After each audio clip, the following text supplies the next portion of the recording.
Hello everyone. तो अभी तक हमने चैप्टर नंबर 1, 2, 3 को कंप्लीट कर लिया है। आपको वो याद रखने की ज़रूरत नहीं है। हम लोगों ने पार्ट 5 का अंदर से हमने लगभग अभी तक तकरीबन 123 आर्टिकल्स को ख़त्म कर दिया है। कितना? तकरीबन। ठीक है।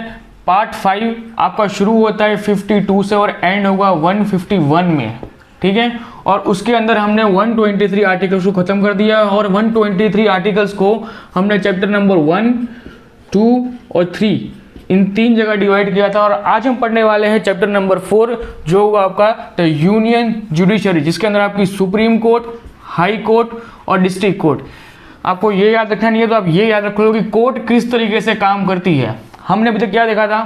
पहले हमने देखा कि प्रेसिडेंट, वाइस प्रेसिडेंट किस तरीके से काम करते हैं।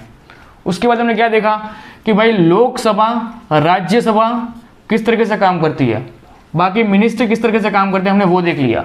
अब क्या बात आती है कि भाई ये लोग तो ऊपर का डिपार्टमेंट क्या हो गया। अब वो डिपार्टमेंट आता है जिसके ऊपर ना इन लोगों का किसी का भी हाथ नहीं लगता, इसके ऊपर किसी का हाथ लगता नहीं है। ठीक है। वो कौन से डिपार्टमेंट होते हैं? तो वो होते हैं कोर्ट डिपार्टमेंट। कोर्ट डिपार्टमेंट के अंदर कहीं पे भी आपको पॉलिटिक्स देखने को नहीं मिलेगी।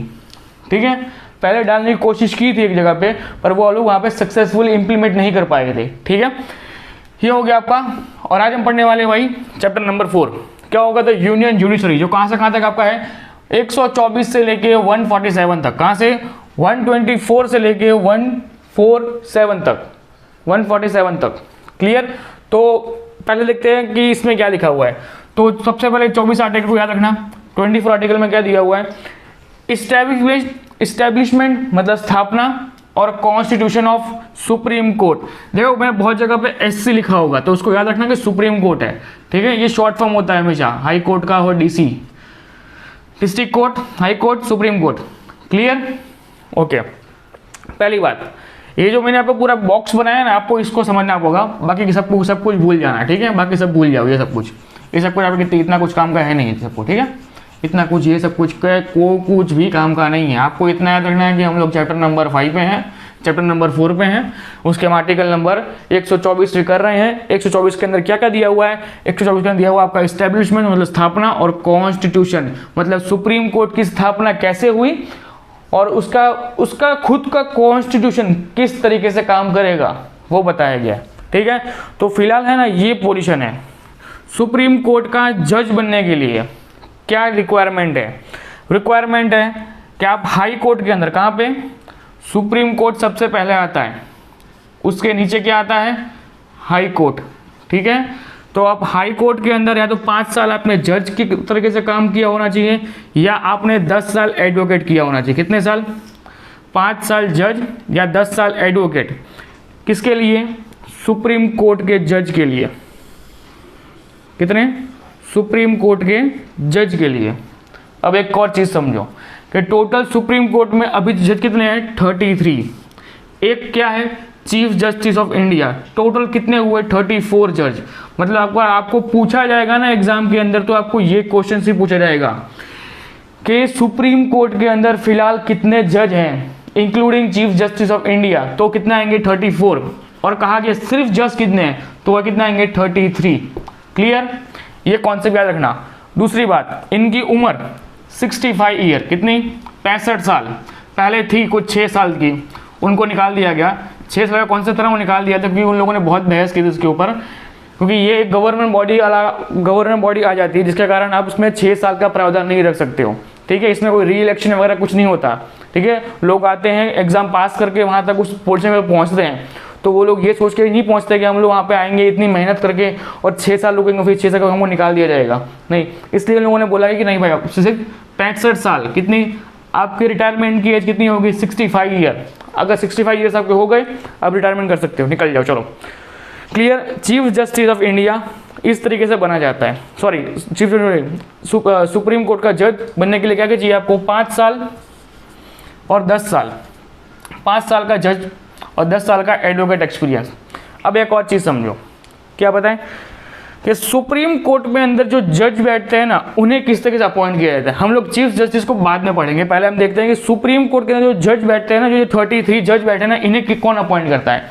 तो याद रखना, इन्हें अपॉइंट करता है प्रेसिडेंट। कौन? प्रेसिडेंट। क्या करता है, अपॉइंट करता है। इन्हीं की जो प्रतिज्ञा होती है, ओथ, ठीक है, वो दिलवाता है। इनके ऊपर महाभियोग भी प्रेसिडेंट ला सकता है। ये आप समझ लो, प्रेसिडेंट का यहाँ पे 3 रोल है। क्या, उन्हें नियुक्त करना, उनकी प्रतिज्ञा लिवाना और उनसे उनको निकालवा देना। 3 ही काम, लाओ, उनसे काम करवाने की सारी प्रतिज्ञा ले लो, फिर उन्हीं को निकाल दो। 3 ही काम करता है प्रेसिडेंस के अंदर। क्लियर। अब देखते हैं कि उन्हें अपॉइंट किस तरीके से किया जाता है। तो इन्हें अपॉइंट किया जाता है चीफ जस्टिस ऑफ इंडिया से सुझाव लेके, या फिर और उन्हीं के साथ साथ हाई कोर्ट के 25 जज के साथ। कितने साथ, हाई कोर्ट के 25 जज। अब 25 जज पता है क्यों, क्योंकि इंडिया के अंदर टोटल हाई कोर्ट कितनी है, तो 25 है। अभी कितनी है, 25। तो उन सब के अंदर भी कहीं ना कहीं एक एक जज को नियुक्त किया गया होगा। तो chief justice of high court होगा, जो मेन जज होगा, कौन होगा, chief justice of high court. यहाँ पे क्या है, इंडिया है, यहाँ पे एच आ गया, हाई कोर्ट का चीफ जस्टिस है। तो वो टोटल कितने होंगे, 25 हैं। तो वो दोनों अपने ऊपर ही अपने आप से थोड़ी सी सलाह सूचन ले लेंगे एक दूसरे की, एक दूसरे से थोड़ी बातचीत वगैरह कर लेंगे, और उसके बाद ही वो लोग अपॉइंट करते हैं यहाँ पे इस इंसान को। बट ये क्राइटेरिया है ना, 5 साल जज के रूप में काम करना या 10 साल एडवोकेट के रूप में काम करना, लगभग हर हाई कोर्ट का इंसान इसके एलिजिबल होता है आफ्टर द 25 ईयर्स। उसकी सर्विस के 25 से 30 साल चले जाने के बाद ये दोनों क्राइटेरिया में से किसी एक क्राइटेरिया के अंदर वो इंसान एलिजिबल होता है।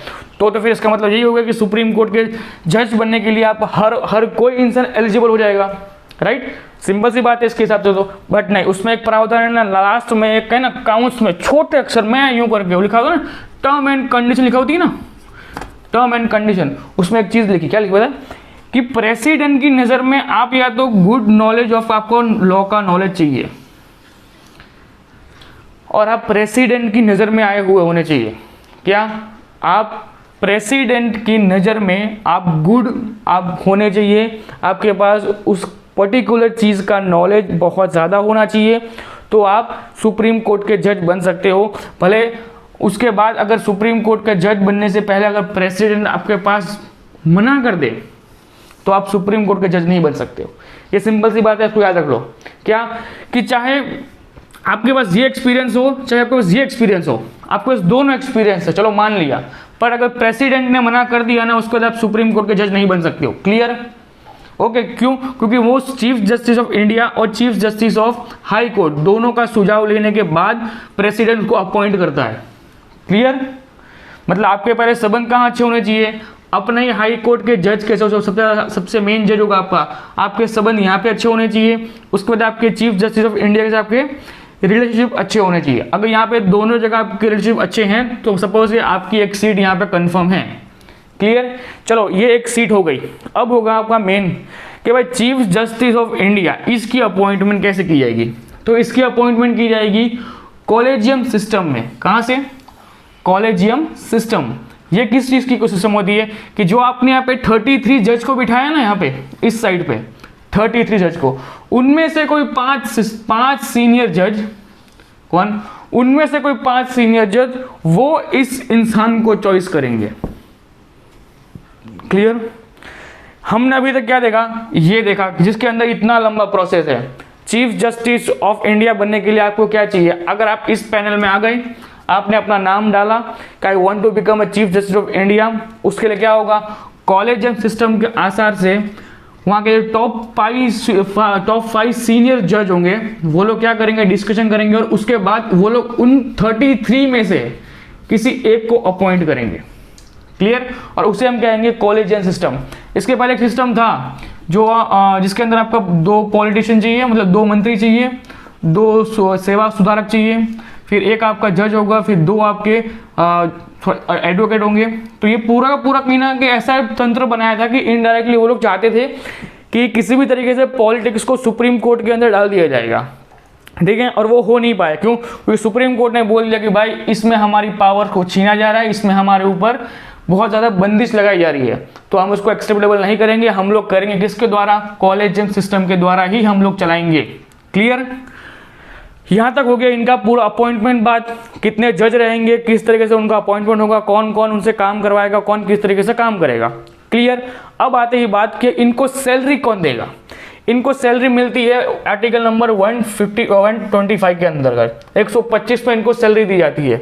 कितनी सैलरी है, तो जो 33 जज है ना, ये वाले 33, इनको दी जाती है 2,50,000। कितनी जाती है, 2,50,000। और जो आपका ये 1 होता है ना, ये चीफ जस्टिस ऑफ इंडिया, उसे कितनी मिलती है, 2,80,000। कितनी, 2,80,000। एक और चीज, इन्हें दी जाता है संचित निधि से दी जाता है। संचित निधि फंड होता है ना आपको, मतलब इसमें कह सकते हैं कोलैटरल फंड, ठीक है। जो हमने लास्ट लेक्चर्स में जब मैं आपको पूरा डिटेल में बिल्स पढ़ा रहा था, ठीक है, जब फंड्स पढ़ाए थे उसके अंदर मैंने आपको बताया था कोलैटरल फंड्स मतलब जहाँ पे ये संचित निधि कहाँ पे होती है आपकी, ये होती है आपकी सेंट्रल गवर्नमेंट के पास होती है। कहाँ पे होती है, पार्लियामेंट के पास। मतलब इनडायरेक्टली ये इनको सैलरी कौन देता है, तो पार्लियामेंट या संसद इनको सैलरी देता है। क्लियर। कौन से आर्टिकल के अंतर्गत, आर्टिकल नंबर 125 के अंतर्गत। Clear, okay. अब आ जाओ आर्टिकल नंबर 126, वो क्या बोलता है।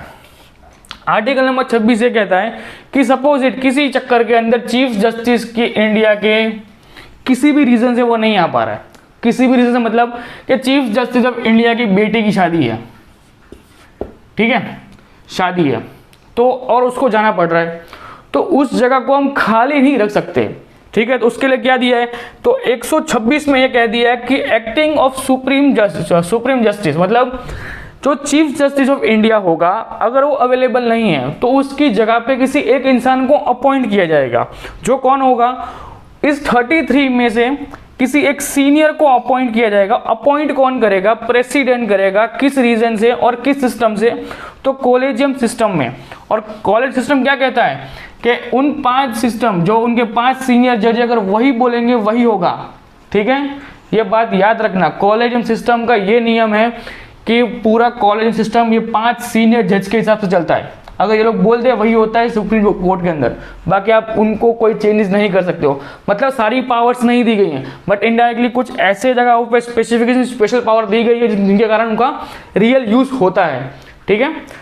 ओके, ये हो गया आपका सुप्रीम कोर्ट के बारे में, सुप्रीम कोर्ट का चीफ जस्टिस के बारे में। अगर ये अवेलेबल नहीं है तो आर्टिकल नंबर 126 में कोई भी इंसान इसको अपॉइंट कर सकता है। मतलब कोई भी इंसान, मतलब उससे रिलेटेड जो उस पूरी बैच का, इस पूरे 33 इंसान में से कोई जो मोस्ट सीनियर इंसान होगा उसे हम अपॉइंट कर सकते हैं।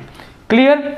अब आती है बात कि चलो भाई, हाँ ये तो अपनी बेटी की शादी से वापस आ गए, ठीक है, उनकी बेटी की शादी से यहाँ पे वापस आ गए। अब यहाँ पे 33 जो लोग थे ना, इनमें से 30 लोग एक ही शादी में चले गए।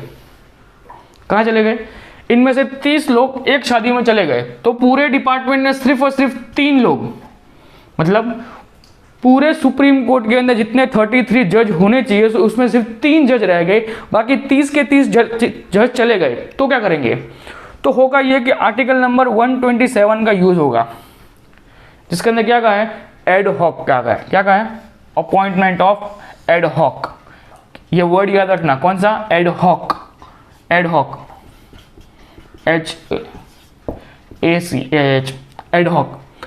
एड हॉक में क्या कहा गया, एड हॉक का मतलब होता है कि टेम्पररी पीरियड के लिए सुप्रीम कोर्ट का जज बनाया जाएगा। आपको क्या बनाया जाएगा, सुप्रीम कोर्ट का जज आपको बनाया जाएगा टेम्पररी पीरियड के लिए। किस हिसाब से, तो chief justice of high court appoint करेगा टेम्पररी पीरियड के लिए जज अपने ही क्राइटेरिया के अंदर। जो 25 जो हाई कोर्ट के जज है ना, वो अपने नीचे आने वाले जितने भी जो जूनियर जजेस हैं, जो ऐसे जजेस हैं जिनके पास मोस्ट एक्सपीरियंस है, तो वो लोग उनको यहाँ अपॉइंट करेंगे। कहाँ पे, ये इन 33 की जगहों पे उनको अपॉइंट किया जाएगा, ठीक है। बट याद रखना स्पेसिफिक नाम दिया जाता है। क्या दिया जाता है कि सपोज इट के चीफ जस्टिस सुप्रीम कोर्ट जज XYZ, तो नीचे काउंस में लिखा होगा एड हॉक, ठीक है। ये लिखना कंपलसरी है, ये नहीं लिखा होगा उसका मतलब क्या होगा कि भाई ये इंसान सुप्रीम कोर्ट का जज ऑलरेडी है। बट ये एड हॉक लिखने के बाद क्या होगा पता है, ये स्पेसिफिक होता है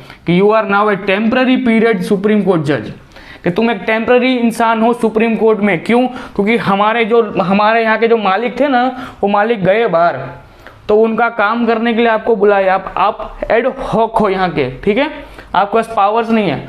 पावर कब तक नहीं है, जब तक इनको वो पावर्स मिलेंगी। सपोज जो लोग यहाँ पे काम कर रहे हैं, जितना हम लोगों ने काम किया, जितनी पीरियड तक यहाँ पे काम करते हैं, शादी अगर 15 दिन चली तो इनको 15 दिन का पैसा कौन सा मिलेगा, जो इनकी सैलरी है, मतलब 1,02,50,000 जो इनकी सैलरी है ना, उस हिसाब से इनको सैलरी मिलेगी। किसको? इस एड हॉक को। वही सेम चीज़ आपकी यहाँ पे होगी सुप्रीम कोर्ट के जज में भी। क्या होगी कि जो चीफ जस्टिस ऑफ इंडिया अगर बाहर गए हैं और उनकी जगह किसी एक सीनियर को अपॉइंट किया जाता है, तो उस सीनियर को भी ये लोग सैलरी कौन सी देंगे, जो चीफ जस्टिस ऑफ इंडिया को सैलरी मिलती थी ना कि 2,80,000, यही सैलरी में से उसको काटा के इसको दिया जाएगा। क्लियर? ये प्रावधान अच्छा दिया था। अब आते हैं बात कि अगर सपोज इट किसी भी रीजन से, क्योंकि देखो सुप्रीम कोर्ट ऑफ जज है ना, जो चीफ जस्टिस ऑफ इंडिया है ना, वो मांगे किससे मांगेगा? Chief justice of high court से। मतलब हाई कोर्ट से जज के पास से सुप्रीम कोर्ट का जो चीफ जस्टिस है, इतना याद रख लो, यहाँ लिख करो। देखो ये हो गया आपका सुप्रीम कोर्ट का जज, main chief justice of India. ठीक है, वो किससे मांग रहा है? वो chief justice of high court से अपने कुछ जज मांगता है कि भाई तू हमें ये 33 की पैनल को पूरा करने के लिए कुछ जज दे दे। बट इनके पास प्रायोरिटी है, इनके पास अधिकार है कि ये मना कर सकते हैं। ठीक है, क्योंकि पूरे इंडिया के अंदर हाई कोर्ट कितनी है? सिर्फ 25 हाई कोर्ट है। और देश की आबादी कितनी है वो आपको भी पता है, हम लोग विश्व में दूसरे नंबर पर आबादी के अंदर में आते हैं। तो अगर किसी भी जगह पे किसी जज को उठा के कुछ टाइम के लिए अगर यहाँ डाल दोगे ना, तो उस जगह की सारी कार्रवाई क्या हो जाएगी? ठप पड़ जाएगी, बंद हो जाएगी। क्यों? क्योंकि पूरे आगे जजमेंट ही नहीं मिल रहा, कोई जज देने वाला है ही नहीं, जजमेंट देने वाला, तो आगे बढ़ो कहाँ से? तो वो लोग सुप्रीम कोर्ट ऑफ जो chief justice of high court, उनके पास राइट है कि वो मना कर सकते हैं। क्लियर? और मोस्ट ऑफ केस में मना किया जाता है। तो उसमें क्या करना है? तो उसमें उन लोगों ने एक प्रावधान निकाला। क्या निकाला कि 128 के अंतर्गत, किसके अंतर्गत? 128 के अंतर्गत क्या लिखा है कि अटेंडेंस ऑफ द रिटायरमेंट जजेस, जो रिटायर हो चुके हैं, जो ये जज रिटायर हो चुके हैं ना, उनको बुलाओ, उनको बोलो को सालो यहाँ पे आके काम करो, घर पे क्यों बैठे हो, कुछ दिनों तक यहाँ पे आके काम करो, 15 दिन काम करो, चलो जब तक ये लोग अवेलेबल नहीं है तब तक। बट याद रखना ये किस केस में अवेलेबल होते हैं? ये सिर्फ और सिर्फ केस में अवेलेबल होते हैं कि जब 33 लोगों की पैनल्स अवेलेबल ना हो तब, और एक भी इंसान सुप्रीम कोर्ट का या फिर हाई कोर्ट का एक भी जज ऊपर जाने को रेडी ना हो तब, या फिर इतना वर्कलोड हो तब, वहाँ पे ऊपर जाने के लिए टाइम ना हो तब किसके अपॉइंट किया जाएगा? तो रिटायर्ड जो जज हो गए उनको अपॉइंट किया जाएगा। क्लियर? ये प्रावधान आपका चीफ जस्टिस ऑफ इंडिया में नहीं चलेगा, ये सिर्फ कहाँ चलेगा? आपका यहीं पे चलेगा, क्योंकि ऑलरेडी कोई ना कोई एक इंसान तो यहाँ पे अवेलेबल होगा कि वो चीफ जस्टिस ऑफ इंडिया बनेगा ही बनेगा। क्लियर? ये हो सकता है कि यहाँ पे कोई आने को रेडी ना हो, क्योंकि अगर हाई कोर्ट के अंदर बहुत ज़्यादा काम होता है, ठीक है, तो हो सकता है कि आपको रिटायरमेंट किसी जज को उठा के यहाँ पे लेके आना पड़े। ओके, ये आपको दे दिया हुआ है 128 में। 129 में क्या कहा है कि सुप्रीम कोर्ट का हर काम एक रिकॉर्ड के रूप में रिकॉर्ड हो जाएगा। ठीक है, मतलब सपोज इट कि अगर हमने किसी भी केस में, ऐसे किसी कोई नया केस आया है, उस नया केस के अंदर सपोज अभी वो साइबर क्राइम बहुत ज़्यादा बढ़ रहा है, ठीक है, तो हो सकता है साइबर क्राइम बढ़ता है और अभी हमने एक नया IT लॉ भी लेके आए हैं। ठीक है, और इनके अंतर्गत बहुत अलग अलग प्रकार की आपको कुछ सजाएं वगैरह दी हुई है। ठीक है, तो उनको अगर उनके हिसाब से कोई केस आता है, उनसे रिलेटेड कोई केस आता है, तो उसमें ऐसा नहीं कर सकता कि आप प्रावधान नहीं दिया हो कि आपको पूरा केस फिर से चलाना है, सारी डिटेल्स को फिर से देखना है और फिर से वही सजा को आपको काट के उसको देना होगा। नहीं, आप वही मैच करोगे खाली एक बार कि हाँ भाई इसने वही गुनाह किया है जो इसने गुनाह किया था, तो इसमें सजा क्या थी? 5 साल जेल, तो इसको फटाफट वही देने की 5 साल जेल, भाई चल निकल। मतलब सुप्रीम कोर्ट का हर डिसीजन एक रिकॉर्ड बुक के रूप में सेट हो जाएगा, और ये कौन कौन अनाउंसमेंट करेगा और कौन कौन इसका पालन करेगा? तो हाई कोर्ट और डिस्ट्रिक्ट कोर्ट इसको पालन करेंगे हमेशा कंपलसरी। सपोज इट कि अगर किसी डिसीजन, कोई ऐसा डिसीजन आ गया कि जो सुप्रीम कोर्ट में किसी साइबर क्राइम को लेकर किसी इंसान को 5 साल की सजा मिल गई, और किसी इंसान ने उसी केस में, मतलब उससे रिलेटेड कोई केस था जो हाई कोर्ट में आया, तो उसमें वो लोग उसके बारे में मुकदमा पूरा पढ़ेंगे, फिर जाके डिटेल में पढ़ेंगे कि हाँ भाई इसकी कितनी सजा देनी चाहिए, वो सब नहीं करेंगे। वो जाके सीधे सुप्रीम कोर्ट की वो रिकॉर्ड बुक में चेक करेंगे, कोर्ट ऑफ रिकॉर्ड में चेक करेंगे कि भाई इस सजा के लिए कितना प्रावधान था, 5 साल दे दो, 5 साल। उसी से रिलेटेड कोई एक अच्छा सा same to same case district court में आ गया, तो क्या होगा, वही सेम चीज़ कि सुप्रीम कोर्ट में क्या किया था, 5 साल दिए थे, हम भी 5 साल देंगे। ऐसा नहीं है कि डिस्ट्रिक्ट कोर्ट छोटी है तो उसने बोल दिया कि चलो भाई 5 दिन में कर दो ना, चलो 5 दिन में, चलो 5 दिन में नहीं। या हाई कोर्ट ने बोल दिया चलो भाई मेरा भतीजा का लड़का है या फिर मेरा ही बेटा है, छोड़ लो, चलो एक काम कर, तू 5 साल रहने दे, तू 5 घंटे रह ले, नहीं। सुप्रीम कोर्ट ने जिस जजमेंट के अंदर कह दिया कि भाई इतनी सजा है, मतलब वो सजा सबके लिए कंपलसरी होगी। क्यों? क्योंकि कोर्ट ऑफ रिकॉर्ड के हिसाब से आर्टिकल नंबर 129 के आर्टिकल के अंतर्गत आपको पूरे नियम का पालन करना पड़ेगा, कंपलसरी है वो चीज़। क्लियर?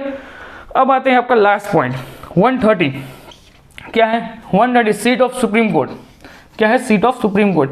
अब याद रखना यहाँ पे इन सीटों के बारे में बात नहीं की है, ये 33 + 1 टोटल 34 के बारे में बात नहीं की है। यहाँ पे बात क्या की गई है? प्लेसमेंट की बात की गई है। प्लेसमेंट इन द सेंस कि भारत है ना वो बहुत बड़ा राज्य है, ठीक है, बहुत बड़ा इन द सेंस कि